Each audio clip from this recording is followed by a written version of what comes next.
Water History, episode 113, back to Wednesday nights. Gary, what's going on? Nothing. You've piqued my interest here, Charlie. We're going to do I'm something unorthodox in hot water history podcast we are history.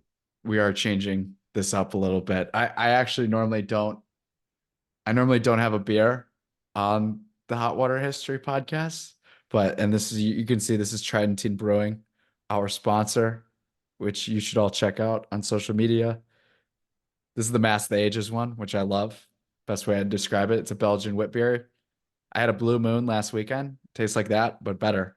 Mm. So that's how I hmm would describe it.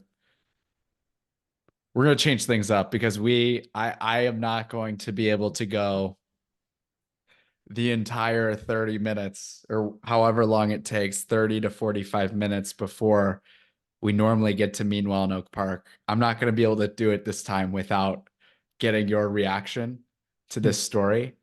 And you have no idea about this story, but can we confirm that you have no clue? You have no Yes, idea. as Just Colonel like Frank Slade, played by Al Pacino in Son of a Woman, said, "I'm in the dark here. I'm in the dark here, Charlie." okay. In that case, let's get to the people's segment. Meanwhile in Oak Park.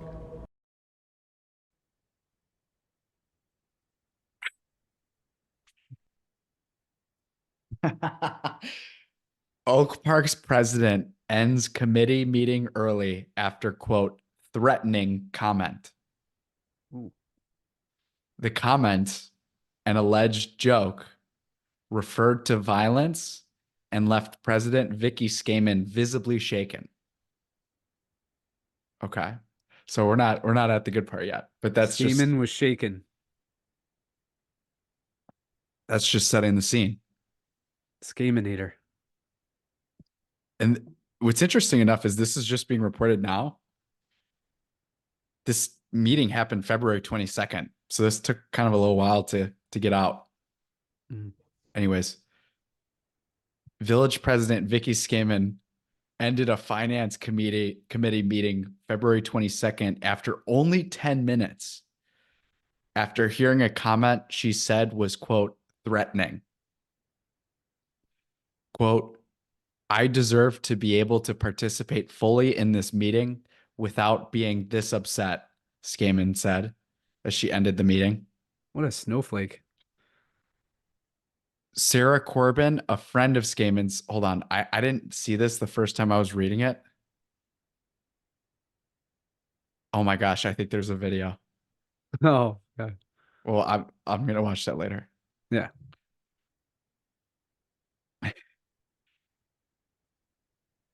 Sorry. This is just so she says, I deserve to be able to participate fully in this meeting without being this upset. Sarah Corbin, a friend of Scaman's, said her understanding, and this is the story here, is that before the meeting started, Donna Gaydon, an interim chief financial officer, was telling a story about a previous place of work. At that previous place of work, the chief of police shot the mayor. Okay.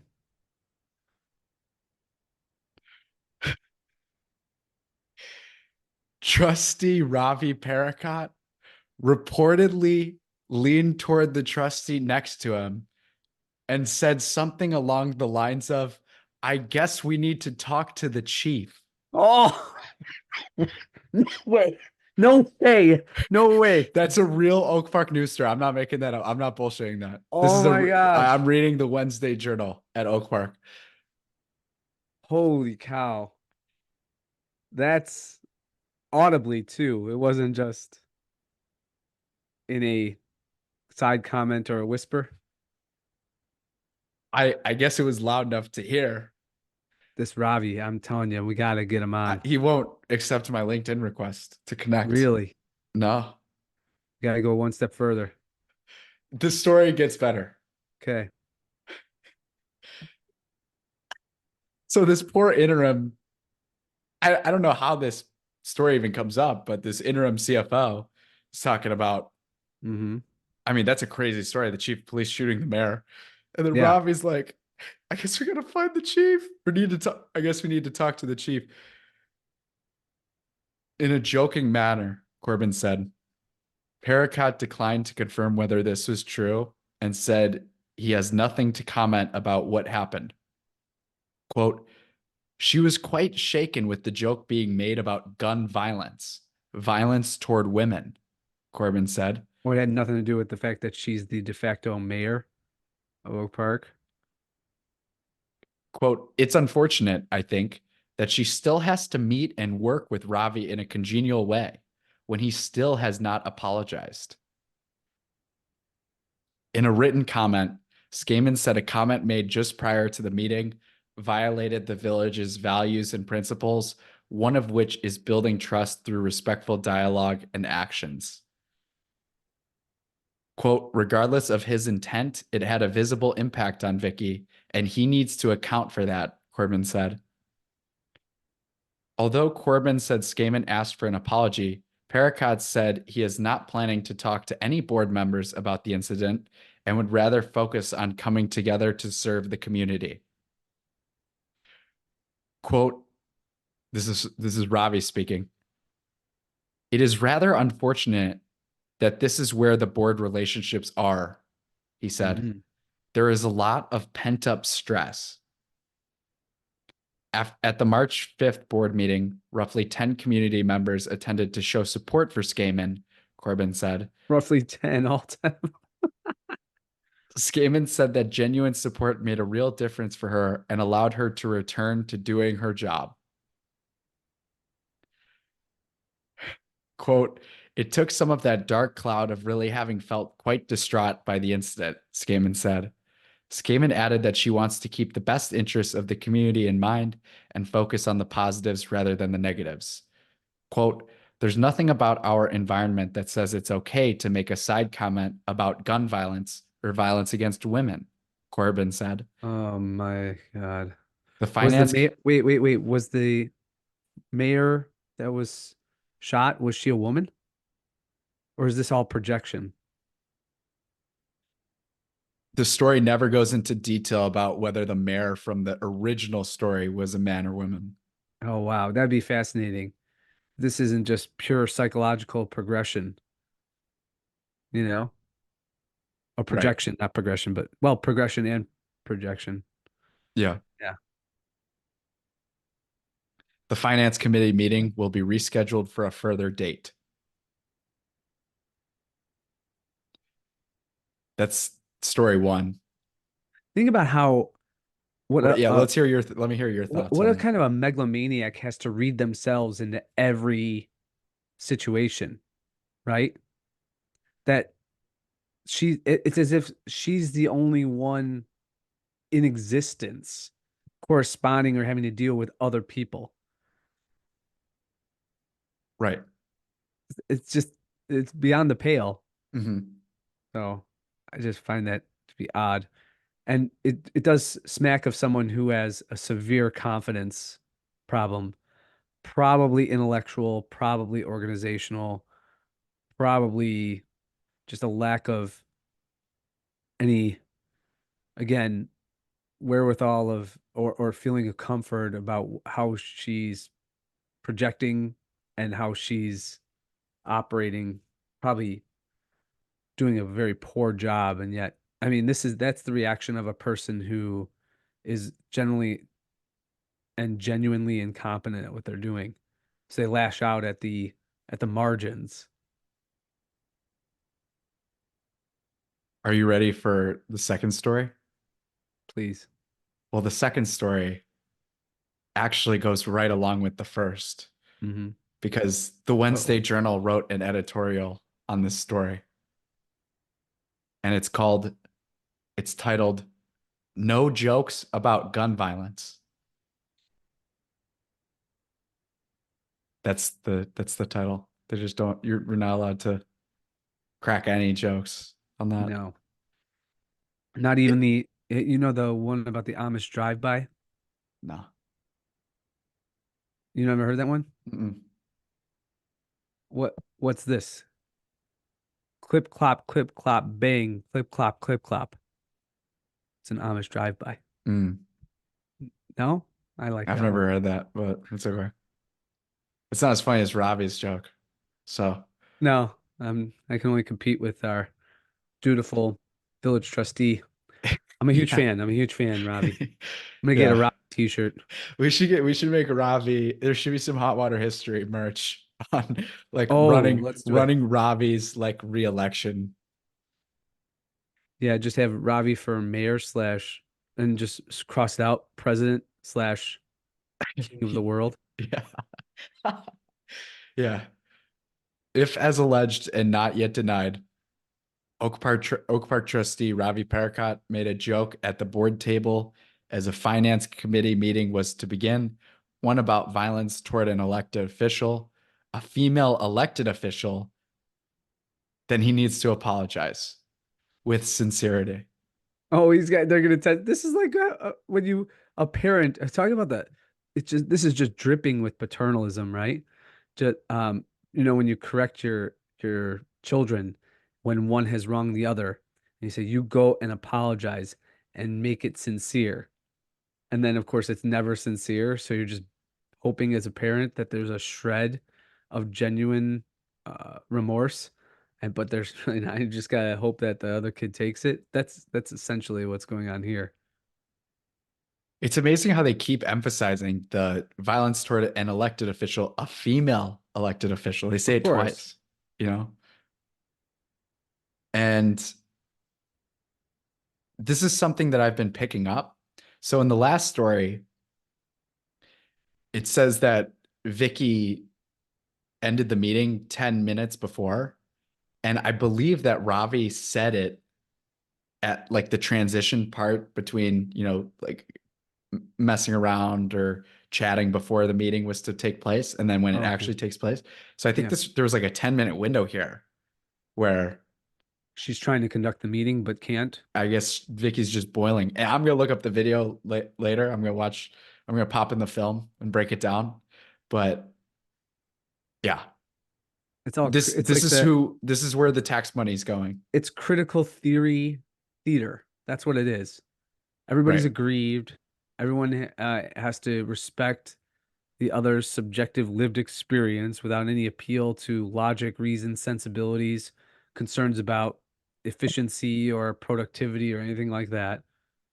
And so whoever can position themselves as the most aggrieved, she must be challenged in this. There's some other entity out there that's trying to hone in on her aggrieved status as chief victim. So this is where I suspect the drama and theatrics are emerging from. That Yeah. and she's an incompetent. So you add those, you get a cauldron of critical theory. Okay, so this next part's a little bit of retelling the story to give context. The alleged incident took place February 22nd when the village's interim chief CFO told a story about a previous workplace where the chief of police shot the mayor. Paracott reportedly leaned toward a fellow trustee and said, I guess we need to talk to the chief. I want to know if the trustee that he whispered snitched to or if it was loud enough for it to hear. Yes. I want all the details on this Or- story. or I want a documentary done a documentary. on this village, on this finance meeting. That'd be great. It'd be instead of January 6th or 9/11, Right. it'll be February 22nd. 22. Yeah. 2/22, 24. Yeah. Oak Parker's gone wild. Yeah. Ravi's revenge.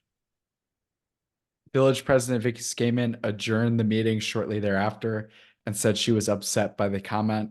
In a written comment, Scaman said the trustees' comment violated the village's values and principles, including a focus on building trust.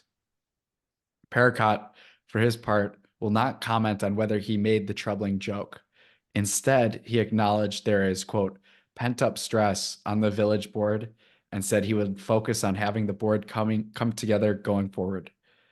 Moving forward would be more authentic and more likely if Paracott acknowledged his error in judgment and apologized. Yeah. This board has been divided in recent months over the cost of welcoming Oak Park's migrants and the Cost intense of welcoming. I love that. Oh my God. The semantics here are just wow.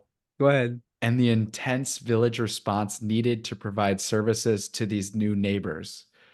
While we have fully supported the concerted effort of the village government to do its part, while so many communities have actively ignored this issue at their doorsteps, we also understand why this has been a divisive issue and worthy of debate. That's nice of them. But in this moment in America, there can be no justification for a joke about gun violence being directed toward an elected official. It is a repulsive comment and it needs to be addressed by Paracot. I hope he does address it just to draw out what exactly he was intending to convey. Well, yeah, what if he doubles down? That would be amazing. He just doubles down and says, yeah, well, she sucks. And if she was somehow taken out, then we'd all be better off. Wouldn't that be great?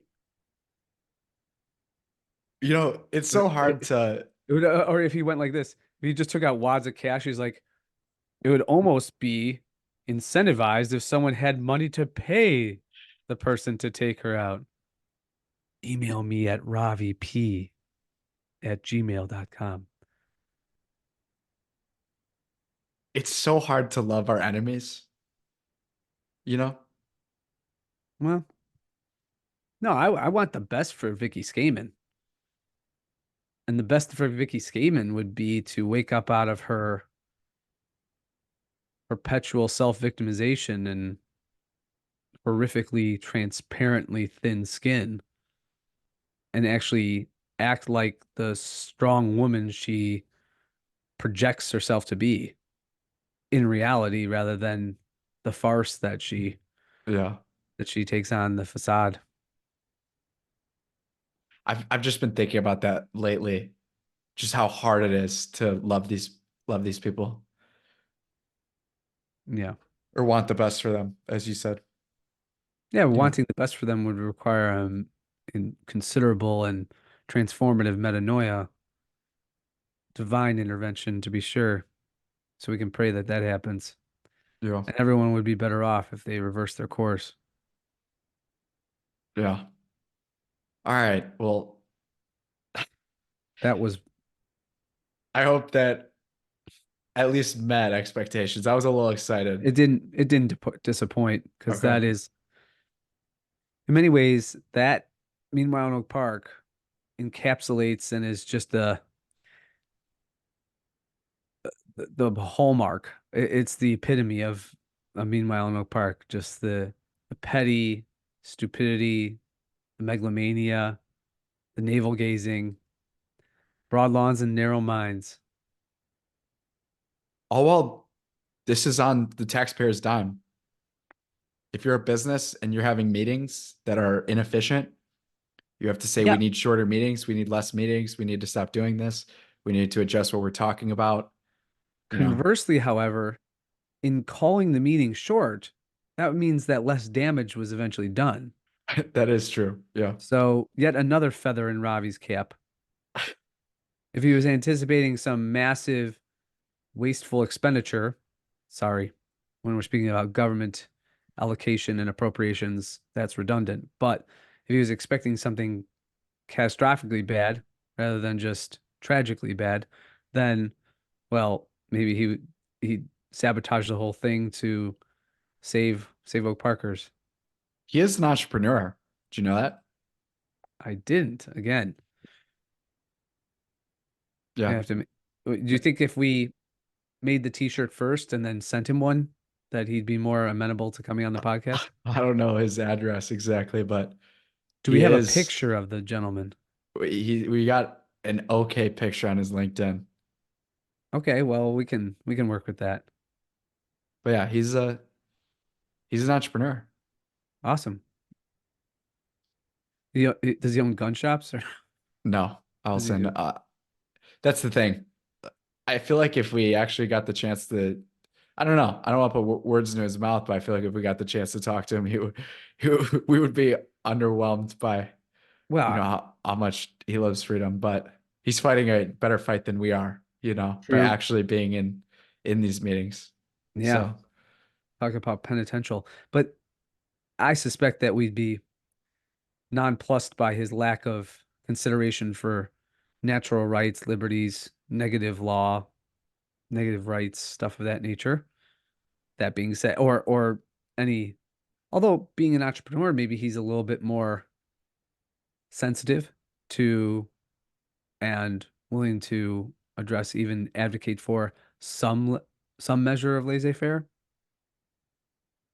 yeah, I mean, Although he's brought it up before. conversely, It's we could do the whole Burton Folsom thing in distinction of just like we would apply to a Gilded Age a robber baron supposedly or a magnate and just see if he's a political versus a market entrepreneur. mm, That's a fundamentally important and consequential, crucial distinction to make. yeah, that's probably my pet peeve. The business people who don't love business. Right. Yes. Yeah. That's a They're huge experts at pet. building. That's a huge pet peeve of mine. Yeah. They're experts at building cartels that feed off of protectionism. And then they have the audacity after uh, capitalizing on gains and then socializing all the losses to blame capitalism when it comes crumbling down upon them. So, Yeah. Meanwhile in Oak Park. You ready to get back to the rest of the show? yeah, we're going somewhat to the Orient here, and there was a quite, from my perspective, alarming tweet that was disseminated on X by Alexander Dugin. For those of you who are unaware of Alexander Dugin, he is the man who's an advisor to President Putin of Russia. He's a long time and very highly regarded intellectual and academic within Russia. And he has been extraordinarily, well, how do we say this? The words wouldn't be verbose, but he's been putting out a lot. His output has been high ever since the Russia-Ukraine war erupted in 2021. And we have we should also note that, just to give you some other background on this, is that not only has he done the junket of European but also American major podcasts. For example, Thaddeus Russell interviewed him about 6 months ago. And he has himself a personal investment, I suppose, in this war. Not only did he support it for the ostensible denazification of Ukraine, and not only did he support the invasion to root out the Banderist and other neo-Nazi groups that are clearly allied with the Zelensky government and with the CIA and NATO regimes that have perpetuated this war to the death and destruction of Ukraine and the loss of hundreds of thousands of Ukrainian men, young men in particular. But also in August of 2022, a Ukrainian allied, supposedly Ukrainian allied anti-Putin faction within Russia carried out the assassination of his daughter, who was just merely in her 20s. I believe she was 24 or 26, something along those lines. A car bombing that took place just outside of Moscow killed his daughter. So given his status, his influence, but also his impressive scope of understanding geopolitics and history, culture, and the like, we thought when we came upon this, at least I think I forwarded it to you or you forwarded it to me. I can't remember the chain of custody here, but man, was this alarming to read. And I want to read this long post on Twitter, and it's surprising how little coverage Western outlets, media outlets that I've seen, I've not seen one media outlet even discuss this. Even I was almost expecting that someone like Clint Russell, who's really dug in on these issues and really informed on these issues, was going to comment or have a show on this, but it hasn't come out yet. So what I think we're going to do, Charlie, is that we're going to read the entirety of the post, which is kind of a long letter and plea, mostly to the Russian people, addressed to the Russian people, although he clearly disseminated it to the world via Twitter. So we're going to interchange paragraphs in reading this, and then let's comment on it. What do you say? Yeah, you read the start until as President Putin. Okay. Today, the total and comprehensive militarization of the country, state, and people is vitally necessary. Militarization means shifting society into a military footing. The scale and main directions of militarization are open to debate as they depend on the specific historical and geopolitical situation, economic capabilities and resources, political ideology, and cultural dominance. When a country is at peace and its vital interests and very existence are not threatened, excessive militarization is unnecessary and superfluous. Of course, any state must have armed forces capable of defending it in a critical situation. Therefore, complete demilitarization is nothing less than a renunciation of sovereignty and an acceptance of absolute dependence on some external force. However, the intensity and extent of militarization always vary. As President Putin openly acknowledged in his address to the Federal Assembly, essentially in his policy speech for the country for the next 6 years, no one doubts that Putin will be reelected. Russia is at war, a war that was imposed on it, a war with the entire collective West. Acknowledgements of direct involvement by the USA and the EU become louder and clearer every day, to the point that it can no longer be ignored. The militarization of society in the conditions of a bloody war for historical existence is an absolute necessity, and it is senseless to debate this. Russia is shifting its industry into a military footing, as the president also said. But this is just one aspect of militarization. The phenomenon is much broader. Not only the defense industry complex, but the entire state and society as a whole must be shifted onto a military footing. Previously, it was fashionable to debate this, but today it is not possible.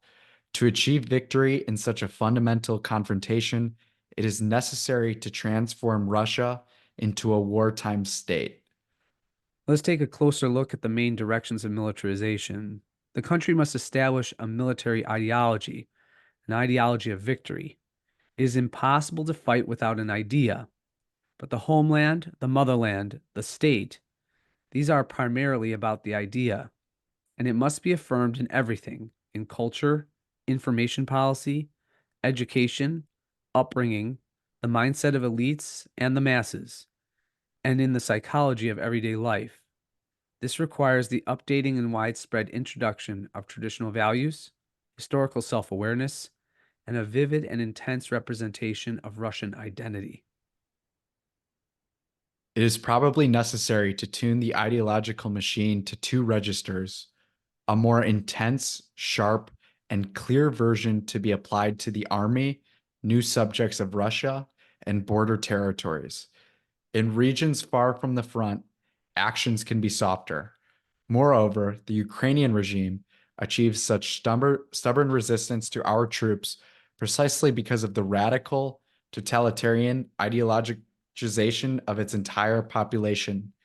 Of course, one should not follow terrorists and maniacs, but in a relaxed state, it is impossible to defeat this ideological force hostile to us, mixed up with neo-Nazism, globalism, and liberalism.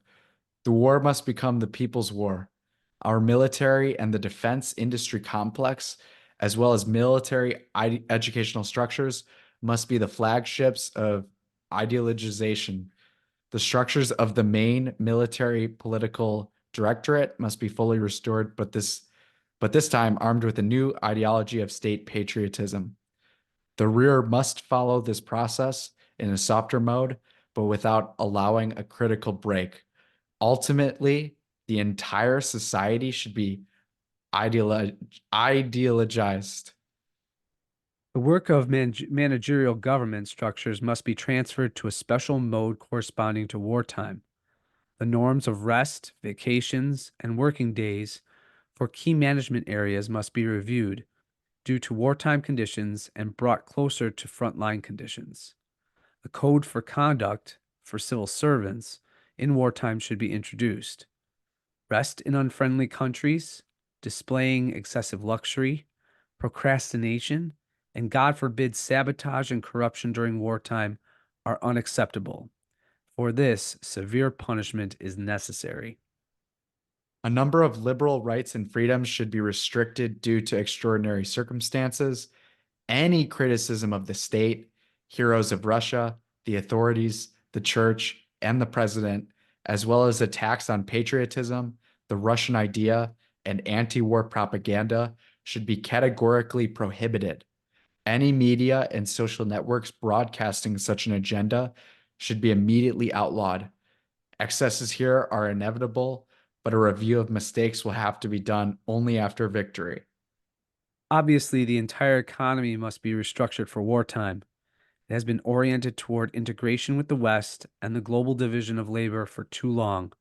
So, at a critical moment, we lacked key links in the production and technological cycle. This must be rectified immediately. The role of the state in the economy, primarily in strategically important industries and large scale production, is already growing rapidly, but it needs to grow even faster. The same applies to financial policy. The war with the collective West forces Russia to be independent of the dollar, euro, and any other currency aspiring to the role of reserve currency. Everything our foreign partners need to buy, they should buy for rubles. The issuance of rubles must be sovereign, and the currency board policy should be definitively abandoned. Today, it is easy to track any emission flow through electronic trace up to the ruble, and therefore, instead of a single monetarist model of interest rate for everyone, a gradation should be introduced for strategic industries and projects, interest-free lending on a separate escrow account for medium-scale projects, a preferential interest rate, and for regular loans, the maximum rate, but still lower than today's, which does not allow for the development of private initiative. Militarization requires a change in demographic policy, as the president constantly reminds us. Relying on the labor of migrants and replenishing the decline of the native population of Russia with their help is a crime on a historical scale. It is necessary to reverse the catastrophic trend of falling birth rates with extraordinary measures. Militarization of culture is necessary. The focus should be on glorifying the feats of our heroes at all stages of history, including the special military operation. Any concert, any broadcast, any event should begin with the anthem and the glorification of the Russian person's feats. At the same time, high moral ideals and traditional values should be prioritized. Any hint of mockery of them should lead to administrative punishments and a ban on public expressions of anti-patriotic or simply immoral nature, including blogs, social networks, and so on. Militarization requires a change of elites. The elites that have formed in society since the 1980s and 90s are largely carriers of the spirit of defeat, cynicism, egoism, corruption, violence, lies, and those qualities that bring to the surface the dregs of society in an era of universal degradation and decay.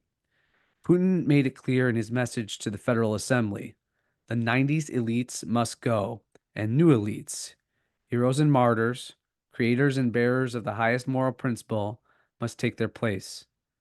However, the front and risk do only half the job in forming the core of the new Russian elite. Having returned to the rear, they must receive the best, elite education in an accelerated manner.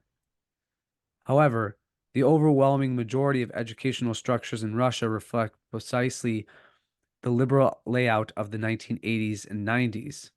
Therefore, militarization of education is necessary, a sharp break in the vector, primarily in the humanities, that has been established over the last decades under direct control and by direct instruction from the West, with which we are at war today. The rotation of the diplomatic corps, which has faced unprecedented challenges characteristic of any war, and especially such a harsh civilizational war in which we have been involved, has long been overdue. Our diplomats are on the front line of the clash of civilizations, but this requires entirely new skills and knowledge compared to those honed in the previous decades of rapprochement with the West.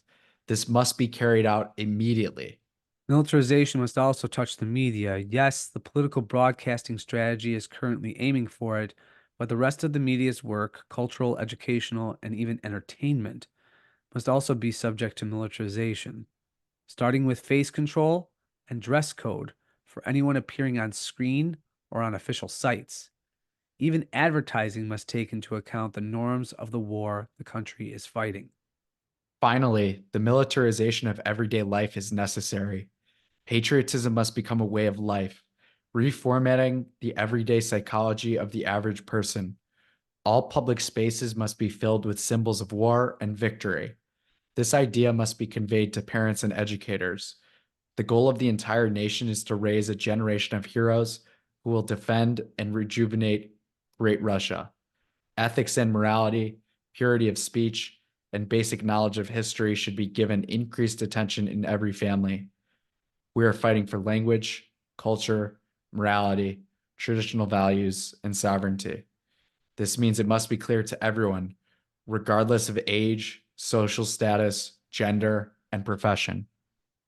Yes, and of course, the vigilance of special services, law enforcement agencies, and ordinary citizens towards those who give reason to doubt their patriotism, displaying signs of liberal, pro Ukrainian, or Russophobic behavior, must be greatly increased. Any crime and any terrorist act first originates in the mind. If the Russian idea does not control the consciousness of society, it will be captured by a vicious, pathological, Russophobic idea implemented by our enemies who have succeeded in waging mental wars. If the heart does not belong to God, the devil settles in. Similarly, in the realm of thought, where high ideals of faith, the state, and the people are not prioritized, the serpents of terror make their nest.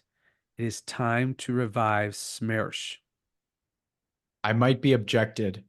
All this looks grotesque, unaccustomed, unexpected, and harsh. Yes, probably, because for too long we have lived in a distorted perception of the world, of ourselves, of the West, and its universality. For too long we have been lulled by false tales of peace in the whole world and carefree, purely material development. The abruptness of the awakening is due to the depth of the sleep. Alexander Dugin.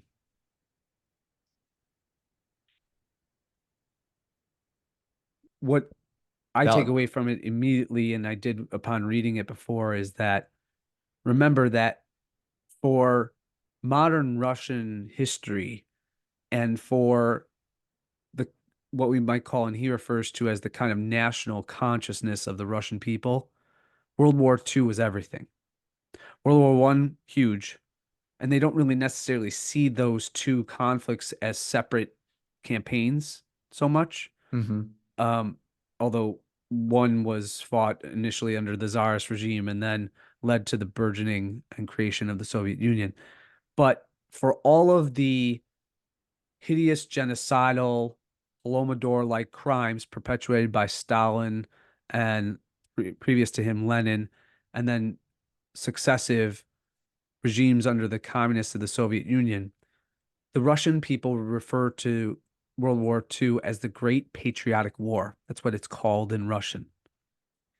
And it seems to me that Dugin, for all of his acknowledgement that there are there's a multiplicity and redounding good that has come from the fall of the Soviet Union in terms of development, in terms of uh, Russia becoming and the Russian people becoming more authentically themselves and having pride in emerging from the fall of the Soviet Union after 71 or so years of communism. And we're talking virulent, crushing communism. They still go back to the fact that the Great Patriotic War was fought, and the reason that it was fought was because of the the immense the avarice and the greed, the insatiable desire of Western nations, in that case Germany, but that avarice and greed and lust, if you will, toward Russia has continued in the form of NATO, Great Britain, and the United States, the so-called West, that there's no other way. That he's going back on a traditional method, which he deems as the only effective method to ward off such insidious attacks, real existential threats, and that is to a totalitarian, propagandistic, nationalistic regime that features all of the hallmarks of totalitarianism, doesn't it? Yeah. So, reading this, I suspect a lot of people might just think, well, this is just exactly how Russians operate when they're threatened. Yeah, they have this almost natural inclination or tendency toward totalitarianism. But I find it to be so disheartening that the West has so screwed up and boggled and just vitiated any possibility of through mutual benefit and cooperation having the Russian people and their leadership convinced of the viability of free market enterprise, of negative rights, of limited government, because well, the West only wanted to impose its will and the wills of its own totalitarian regimes upon a Russia that was left without a totalitarian regime. The proverbial power vacuum. And so it's sad and depressing and disconcerting to hear that the the figure of Russian intellectual life in many ways, the contemporary lodestar, if you will, is going toward a type of Frederick Leist Prussian militarism, nationalism that smacks of all of the problems that emerged within the various regimes in Europe at the dawn of World War I and World War II. You know what it reads just like? What's that? The original school when, and you could look when into Bismarck and you could look at no. You could look into Oh. John Taylor Gatto's research Oh. on this, but the the original Horace Mann cases, here. the original cases for the public school system, it reads a lot like this, where we need these people to love their country, their state, just they need to behave, he talks about And all institutions become subservient to the state too. That's what's so disturbing. yeah. They are And subsidiaries. and he's so urgent with everything. He says we need to militarize now. We need to do this now. This isn't just some agenda 2030 plan Mm. for 6 years from now. He's talking about right now Russia needs to do this. So definitely give me some chills reading that, with having, you could just feel just the darkness of the state as you were reading it.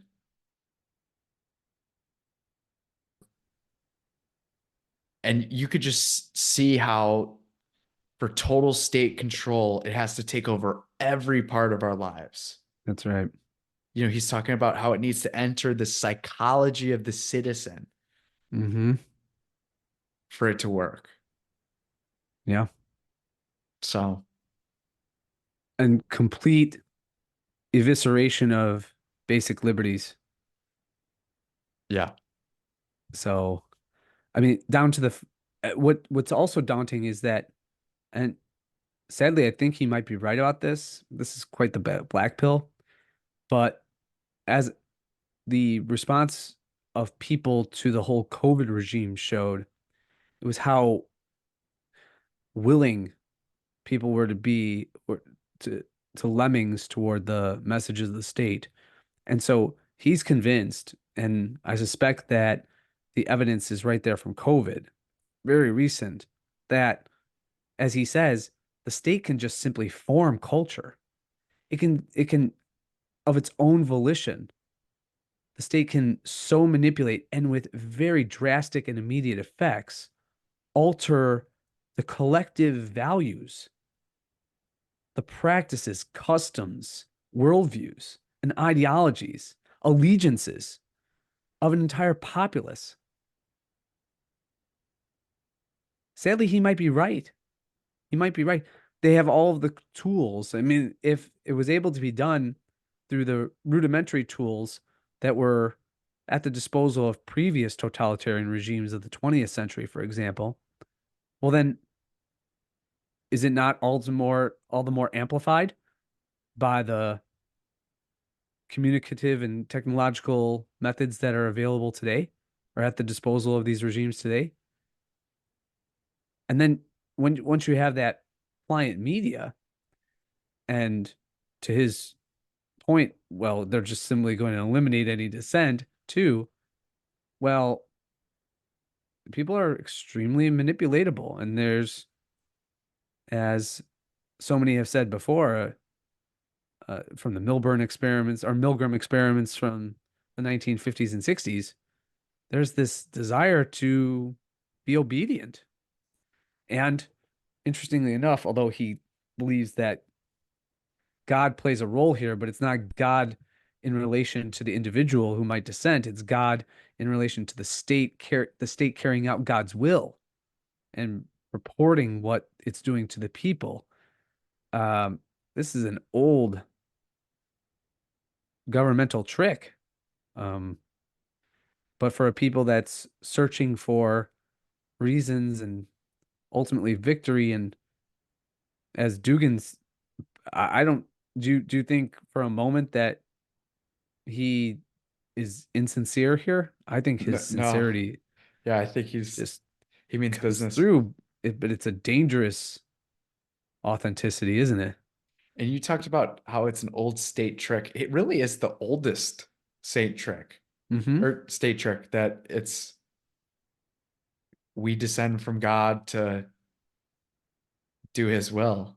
You know, Absolutely. that's kind of Yeah. that's kind of how states have managed to go on From for the so long. the Yeah. Chinese mandate of heaven to the consent of the governed, the social contract. Where does this authority that seems to be so all-encompassing and insinuating into the lives of and practices of individuals and society, from where does this emerge? And he's got an answer there.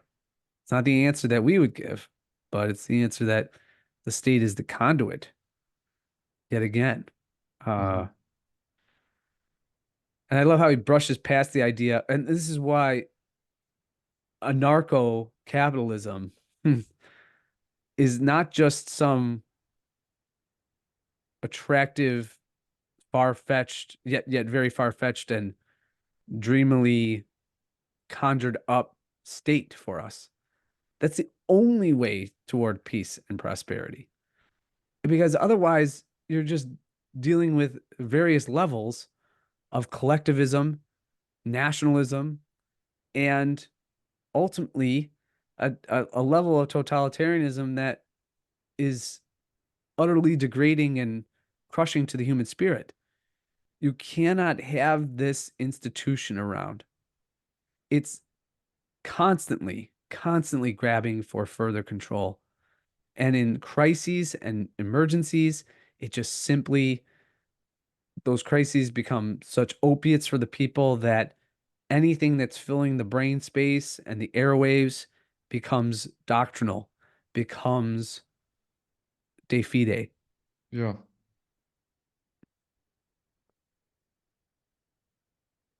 That's all I've got. Yeah, it's just so lamentable that you could not write, if you were to do a history of the past 24 years, 23 years since the fall of the Soviet, One. you could not construct a worse path. Of course, one that was set forth and followed to a T, to have a world post Cold War be more unstable than all of the initiatives, all of the color revolutions, all of the expansion of NATO, all of the unnecessary antagonism that was expressed to a defeated and abjectly, in many ways, impoverished and belittled Russian people. And as a result of all of that kleptocracy, of all of the usurpation, of all of the desire to own Russia, which just drips from all of the foreign policy statutes of certainly the Cold War and after Francis Fukuyama and all of his shit. Well, this is the result. It's just a world that ought not to be so divided and antagonistic. All thanks to U.S. foreign policy. Yeah. What a disaster. What a disaster. So We're- fuck you, Victoria Nuland, and fuck you, Madeleine Albright, and fuck you, George W. Bush, and fuck you, Barack Obama, and fuck you to the Clintons, because this is what we have. And Robert Kagan can suck my ass too. Sweet. Although I shouldn't maybe do that because he might be into that. Yeah, you never know. Yeah. All right. Yeah, it's been a tough century. So far. And it need not have been that way. I just want to go back to the Jesus Jones days of right here, right now. And there's a video about the fall of the wall, and there's such booming optimism, and it was all just squashed by war and military industrial complex and fiat and the Greenspan put in all of this bullshit in which the helium and the kind of high of supposed Western victory over the Soviet Union. What kind of petty victors? The pettiest and most avaricious victors in any kind of civilizational conflict the West was.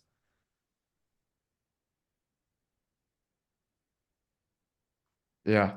It's kind of a black pill to end on, but Yeah. Oh well. Well, there's always tomorrow, you know. As yeah. much as we might screw it up, you know, eventually the Lord's gonna straighten it all out. Yeah. Make straight It's our true. ways. It's true. Support our sponsor, Trinitine Brewing. It's great to see Trevor out at the Mass of the Ages reception. I was honored to be a bartender for Trinitine Brew at the reception. So I have to say, I don't know how good of a bartender I was since I was partaking of the product with great regularity. You didn't have to like mix anything, right? You were just handing No. out beers. Okay. Nope. Pop. There's your beer. And oh, and there's an orange wedge for the wit beer. That was Yeah. basically my job. Yeah. So Cool. but anyway, Charlie, thanks for a great Meanwhile in Oak Park. And Don't thank me. I think Oak Park. Yeah. Yeah. Peace, everyone. Take care.